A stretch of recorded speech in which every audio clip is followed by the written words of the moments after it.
காளிங்க நர்த்தனம். அந்த காளிங்க நர்த்தன கிருஷ்ணனை தான் ஊத்துக்காடு ஏற்பட்ட கவிக்கு பிடிக்கும்.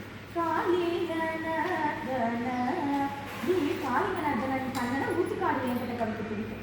கோபாலதாசர் அவருக்கு என்னன்னா கீதாச்சாரியனாக கண்ணனை பிடிக்கும்.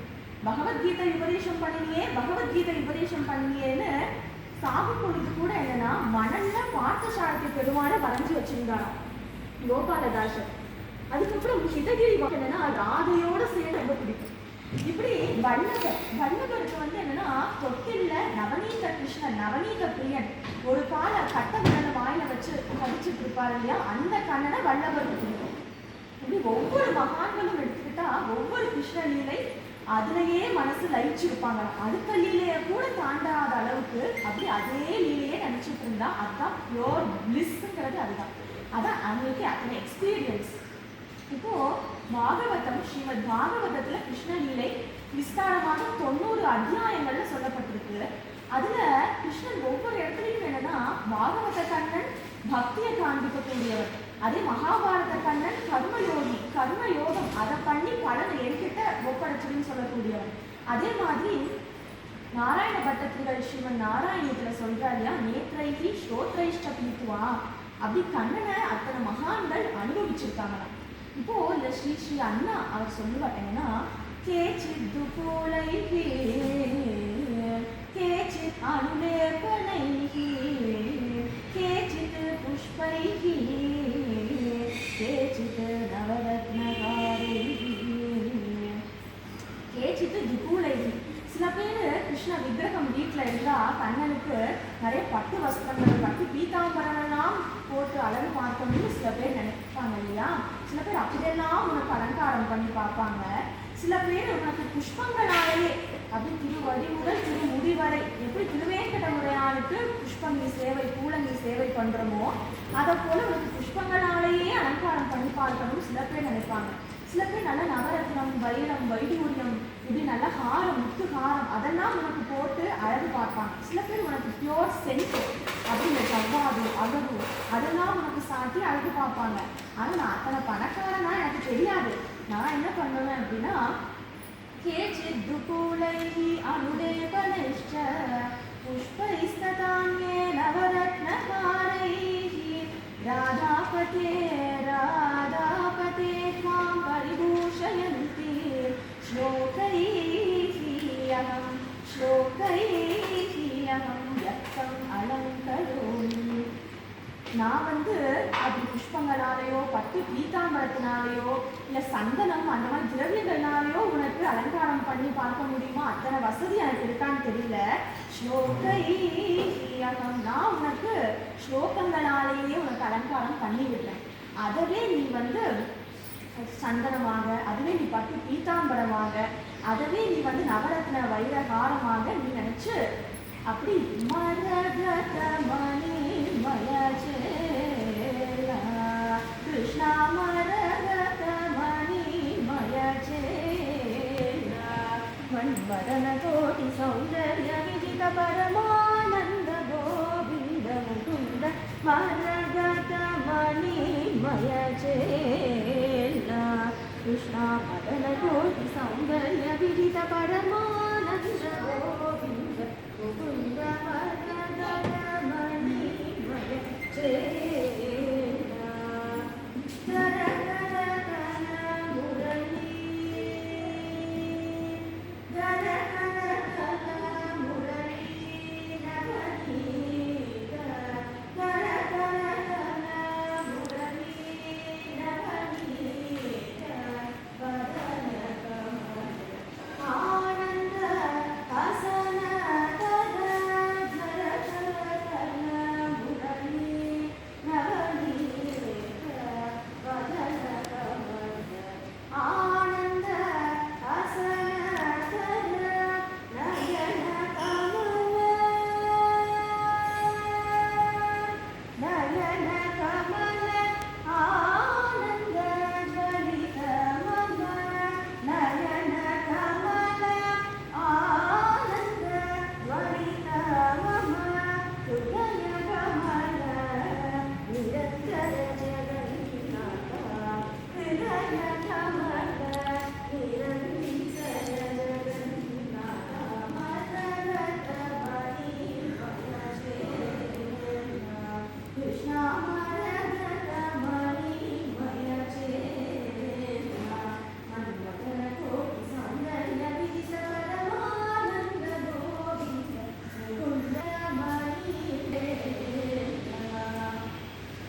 மரகத மணிமய சேடா அப்படின்னு பாடுறாரு. மரகதம் மணிமயம் அப்படின்ற மாறங்கெல்லாம் கிருஷ்ணருக்கு போட்டு விட்டாரா அப்படின்னா இவர்கிட்ட காரணம் கிடையாது. இவர் இந்த கீர்த்தனங்கள் எழுதுனது எல்லாமே இந்த ஸ்மசான பூமி ருத்ர பூமியில உட்கார்ந்துட்டு தான் அத்தனை கீர்த்தனைகள் கிருஷ்ணன் மேல எழுதியிருக்கார். அப்படின்னா கண்ணனுடைய வேல்யூ தெரிஞ்சவர்.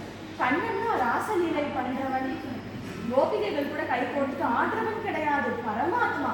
நம்மளையும் ஆட்டி வைக்கக்கூடியவன் அவனே, ஆடக்கூடியவனும் அவனே. அப்போ சுகாச்சாரியார் பரீட்சித்துக்கிட்ட கதையை ஆரம்பிக்கிறார். அப்படி ஆரம்பிக்கும் பொழுது எவ்வளவோ கதைகள் சொல்லிட்டார். பாகவதத்துல நவமஸ்கந்தம் வரைக்கும் சொல்லிட்டார். ஆனா ராமனுடைய சரித்திரத்தை கூட விஸ்தாரமா சொல்லியாச்சு.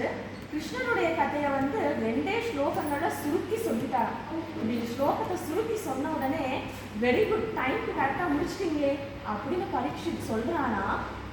அப்படி கிடையாதான். என்னுடைய கண்ணன், என்னுடைய குருவாயூரப்பன் கதையை இப்படி சுருக்கி முடிச்சிட்டீங்களே, நான் உயிர் வாழ்றதே கண்ணனுடைய கதையை கேட்கறதுக்கு தானே. மதங்கம் சந்தான பீஜம் குரு பாண்டவானாம் ஜுகோபுச்சிங்கத ஆதசத்ரஹ மாதுஷ்டமேய சரணம் கதாயாஹ. திரௌண்யஸ்திர விக்லுஷ்டமிதம் மதங்கம். திரௌணி அப்படின்னா துரோணருடைய புள்ள அஸ்வத்தாமன். இந்த அஸ்வத்தாமன் இந்த பாண்டவர்கள் இல்லாத பூமியாக அபாண்டவர்களாக ஆகணும் அப்படின்னு சொல்லி பிரம்மாஸ்திரத்தை பரீட்சித்து மேல அப்படி கர்ப்பத்துல இருக்க குழந்தைய கொள்றதுக்கு பிரம்மாஸ்திரத்தை ஏறிட்டான். அது ஏறிட்ட உடனே இந்த பரீட்சித்துடைய அம்மா உத்தரை என்னன்னா, பாஹி பாஹி மகாயோகின் தேவா தேவா தேவா தேவ தேவா ஜகத்பதே அப்படின்னு, கிருஷ்ணா துவாரகாதீஷா குருவாயூரப்பா பிரபு, நீதான் என்னுடைய கர்ப்பத்தில் இருக்கக்கூடிய குழந்தையை ரட்சிக்கணும் அப்படின்னு என்னுடைய அம்மா உத்தரை பிரார்த்தனை பண்ணிக்கிட்டா. அப்பா அபிமன்யு கூட இல்ல சுவாமி, அவர் போர்க்களத்துல போயிட்ட, தர்மமா ஜெயிக்கல, 5 பேர் அதர்மமா ஜெயிச்சு அடிச்சு கொண்டாங்க. அப்படி இருக்கிறப்போ என்னுடைய அம்மா அந்த கண்ணனை பிரார்த்தனை பண்ணிட்ட உடனே அது தேரை திருப்பிட்டு ஜல் ஜல் ஜல்னு என்னுடைய அம்மாவுக்கு அபயம் கொடுத்து என்னுடைய அம்மாவுடைய கர்ப்பத்துக்குள்ளையும் பிரவேசம் பண்ணி அவருடைய சக்கராயுதத்தினால பிரம்மாஸ்திரத்தை ஒண்ணுமே இல்லாம பண்ணி அந்த அஸ்வத்தாமன் போட்ட பிரம்மாஸ்திரத்துல என்னுடைய சரீரம் அப்படி பொசுங்கியே போச்சு. இருந்தாலும் அந்த கண்ணன் தன்னுடைய சக்கராயுதத்தினால பிரம்மாஸ்திரத்தை ஒண்ணுமே இல்லாம பண்ணி எனக்கும் அபயத்தை கொடுத்து, பயந்து போயிட்டேனே நான் இல்லை, எனக்கும் அபயத்தை கொடுத்து தாயையும் சேயும் காப்பாற்றி கொடுத்து அந்த கண்ணன் என்னுடைய பரதெய்வம், என்னுடைய இஷ்ட தெய்வம், என்னுடைய குலதெய்வம். அந்த கண்ணனுடைய கதையை கேட்கணுங்கிறதுக்காக தானே அன்னைக்கு என்னை காப்பாற்றினார். ஃபியூச்சர்ல கிருஷ்ண கதையை கேட்கணும் அப்படிங்கிறதுக்காக தானே அன்னைக்கு என்னை உயிரை காப்பாற்றினார். கிருஷ்ண கதை கேட்கிறவன் அந்த உலகத்திலையும் சௌக்கியமா இருப்பான், இங்கேயும் சௌக்கியமா இருப்பான் அப்படிங்கிறத உலகத்துல காமிக்கணும் அப்படிங்கிறதுக்காக தானே என்னை அதுக்கு காப்பாற்றினார். அந்த கிருஷ்ணன் கதையை நீங்க சொல்லாம இப்படி ஷார்ட்டா சுருக்கி சொல்லிட்டீங்களே அப்படின்னு பரீட்சை கேட்ட உடனே சுகாச்சாரியாருக்கு கண்ணில் தண்ணி வந்துருச்சான். ஐயோ கண்ணே ராஜன், உனக்காகவே நான் கிருஷ்ண கதை சொல்றேன், உனக்காகவே சொல்றேன், கவலைப்படாது அப்படின்னு சொல்லி இந்த கிருஷ்ண கதையை சொல்ல ஆரம்பிக்கிற. இப்போ நம்ம எல்லாரும் கூட இந்த 10 மணிக்கு என்னென்னமோ விஷயங்களை ஈடுபடலாம். ஃபோன் பார்க்கறது, இல்லை யாருக்காவது வம்படிக்கிறது, என்ன வேணாலும் பண்ணலாம்.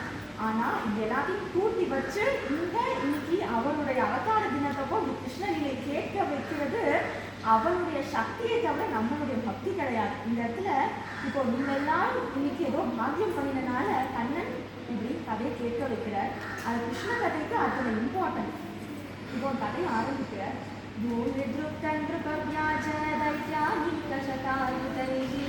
ஆக்ராந்தா பூரிஹாரேன தர்ப்பாணம் சரணம் யயோ. பூமிஹாரேன நம்ம எல்லாத்தையும் தாங்கிட்டு இருக்கக்கூடிய பூமாதேவிக்கு ஒரே பாரம் தாங்க முடியலையா.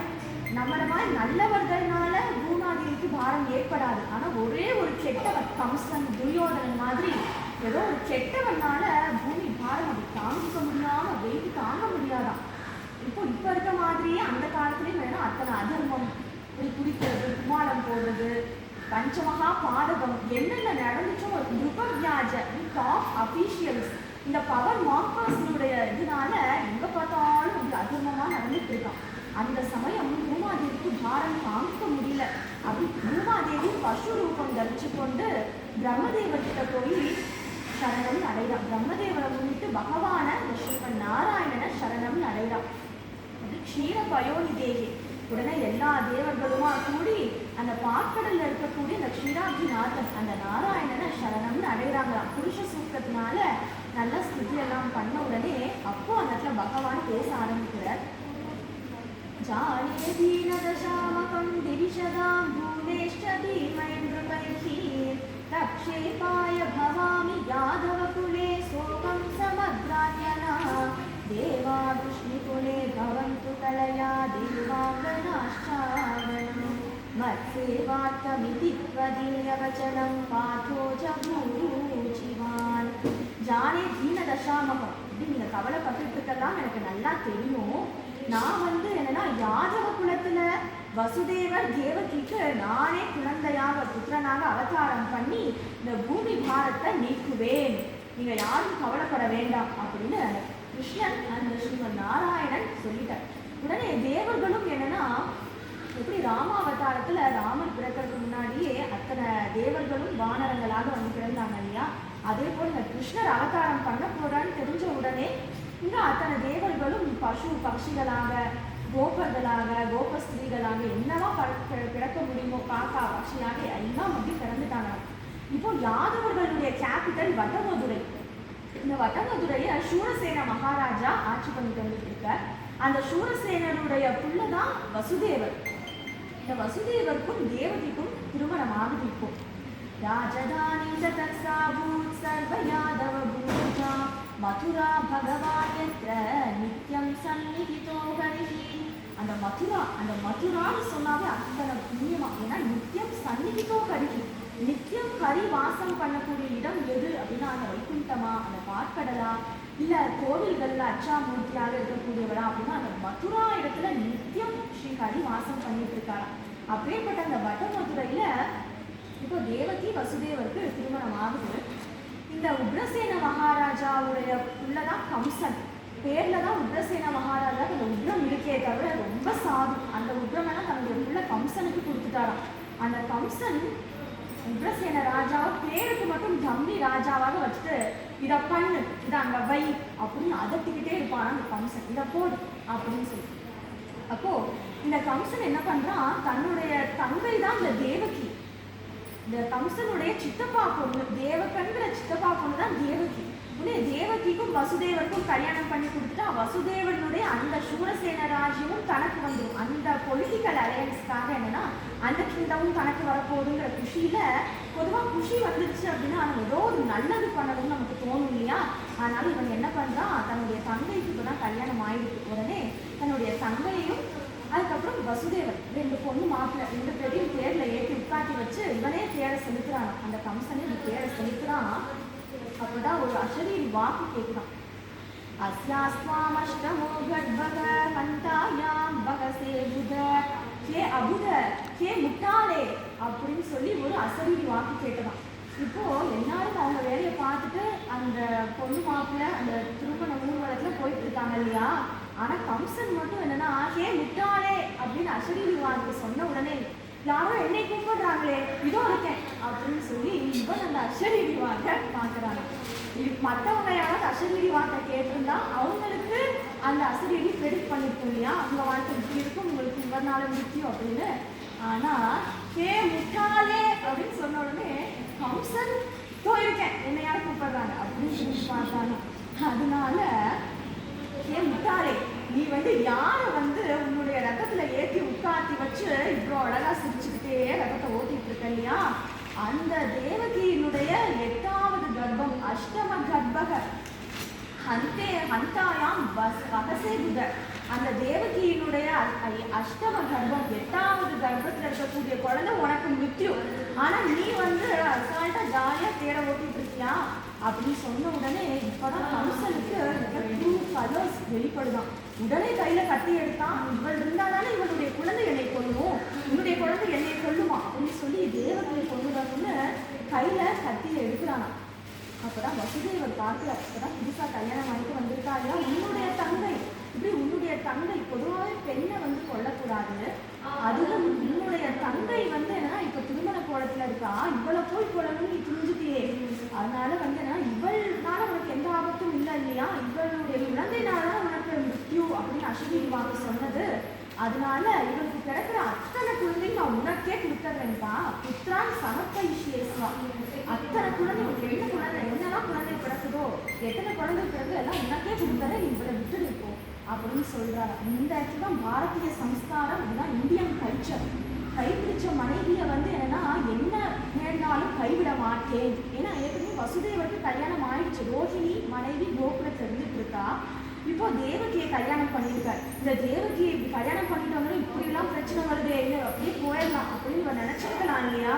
இருந்தாலும் என்னன்னா என்னை கைப்பிடிச்சவளை நான் ஒருபோதும் விடமாட்டேன், உயிரை கொடுத்தாவது காப்பாற்றுவேன் அப்படிங்கிறது இந்த இந்தியன் கல்ச்சர், பாரதிய சம்ஸ்காரம் காண்பிக்கிறது. இப்போ எல்லாத்துக்குமே கல்யாணமானா முதல் முறையா கிரகப்பிரவேசம் ஆகும் இல்லையா? ஆனா தேவகி வசுதேவருக்கு மட்டும் காலா கிரகப்பிரவேசம் பிடிச்சி ஜெயில கையில விலங்கு காலில் விலங்கு மாட்டி அடைச்சிட்டான் கம்சன். இப்போ ஒவ்வொரு குழந்தையா பிறகுதான். ஒரு குழந்தை பிறக்குது, 2 குழந்தை பிறக்குது, 3 குழந்தை பிறக்குது, அப்படி வரிசையா 6 குழந்தை பிறக்குதான். மக்கள் அறுவரை கல்லிடை மோத 6 குழந்தைகளை அம்மா தேவகி அம்மா கண்ணு முன்னாடியே ஒவ்வொரு குழந்தையா கல்லில் அடிச்சு அப்படி கொள்றானா அந்த கம்சன். இப்போ கேரள மாநிலத்துல குருவாயூரப்பன் இருக்கா இல்லையா? இந்த குருவாயூரப்பன் மதுரால ஆதிகேசவங்கிற நாமத்துல துவாபர யுகத்துல இருந்துட்டு இருந்தான். அந்த ஆதிகேசவ பெருமாள் இப்ப இருக்க குருவாயூரப்பனை தேவகி வசுதேவர் பிரார்த்தனை பண்ண விக்கிரகம். அந்த குருவாயூரப்பன் உடனே குருவாயூரப்பன் கிட்ட பிரார்த்தனை பண்ணிக்கிறாராம். தேவகி வசுதேவர் பிரார்த்தனை பண்ண உடனே அந்த விக்கிரகன் எல்லாத்துக்குமே நன்மையே பண்ணக்கூடியவர். நீங்க விட்டலனை பார்த்துருப்பீங்க இல்லையா? இடுப்புல கை வச்சுட்டு மகர குண்டலம் எல்லாம் போட்டுட்டு இப்படி எதுக்காக இடுப்புல கை வச்சிருக்கான் அப்படின்னா, ஒரு பக்கம் இந்த குண்டலீகனுக்காக, இன்னொரு பக்கம் என்னன்னா இப்போ புதுசா யாராவது வீட்டுக்கு வந்தா எல்லாம் கரெக்டா இருக்கா, எல்லாம் திருப்தியா சாப்பிட்டீங்களா அப்படின்னா கேட்போம் இல்லையா? அதனால விட்டலனும் என்னன்னா அந்த இடுப்புல கை வச்சுட்டு எல்லாம் நல்லா போயிட்டு இருக்கா அப்படின்னு பார்ப்பாங்க. எல்லா காரியங்களும் கரெக்டாக நடக்குதா அப்படின்னு பார்ப்பாங்க. அந்த விட்டலன் அந்த தேவகி வசுதேவருடைய பிரார்த்தனையை கேட்டுட்டு என்னன்னா இப்படி 6 குழந்தைகள் போயாச்சு. இப்போ 7வது குழந்தை தன்னுடைய யோக மாயைக்கு, தன்னுடைய மாயா சக்திக்கு ஆணையிட்டானா. யோகமாயா வா அப்படி மாயை வான்னு சொன்னா வரும். கிருஷ்ணன் மாயை போன்னு சொன்னா போகும். ஏன்னா கிருஷ்ணன் யோகேஸ்வரன். நம்மெல்லாம் மாயை வான்னு சொன்னா போன்னு சொன்னா போகுமா? வான்னு சொன்னா நம்ம சொல்லாமே வரும். ஆனா போன்னு சொன்னா போவாளா? மாயை நம்ம தலைமையில ஏறி ஆடும். அந்த மாயை கண்ணு கண்டதை பார்க்கணும்னு சொல்லும். வாய் கண்டதை சாப்பிடாதுன்னு சொன்னா கை ஆட்டோமேட்டிக்கா எடுத்து வாயில போடும். இந்த மாதிரிலாம் நடந்துட்டு இருக்கு. ஆனா கண்ணன் போ அப்படின்னு சொன்னா மாயை போகும். அப்படி அந்த கண்ணன் யோகேஸ்வரன். யோக மாயை கூப்பிட்டு தேவகி அம்மா வயிற்றுல 7வது குழந்தை இருக்கு. அந்த 7வது குழந்தைய என்னன்னா ரோஹிணியுடைய கர்ப்பத்துல அப்படியே ஆகர்ஷணம் பண்ணிட்டு போய் ரோஹிணியுடைய கர்ப்பத்துல அந்த குழந்தை பருவம் வச்சிடும். அவங்க கோகுலத்துல யசோதா அம்மான்னு இருப்பா. அந்த யசோதா அம்மாவுக்கு நீ குழந்தையாக போய் தர. அப்படி பிறந்தா உன்னுடைய பாரத தேசம் ஃபுல்லா உடைய கொண்டாடுவாங்க. கன்னியாகுமரி வைஷ்ணவோ தேவியில இருந்து கன்னியாகுமரி வரைக்கும் துர்கேதி, பத்ரகாளிதி, குமுதா, சண்டிகா, மாயா அப்படின்னு உடைய பாரத தேசம் ஃபுல்லா கொண்டாடுவாங்க. இவன் நாராயணன் அப்படின்னா அவள் நாராயணி, இவன் மாதவன் அப்படின்னா அவள் மாதவி, அப்படி இவன் குருவாயூரப்பன் அப்படின்னா அவள் பகவதி. அப்படி உனக்கு பாரத தேசம் ஃபுல்லா உனக்கு ஆலயம்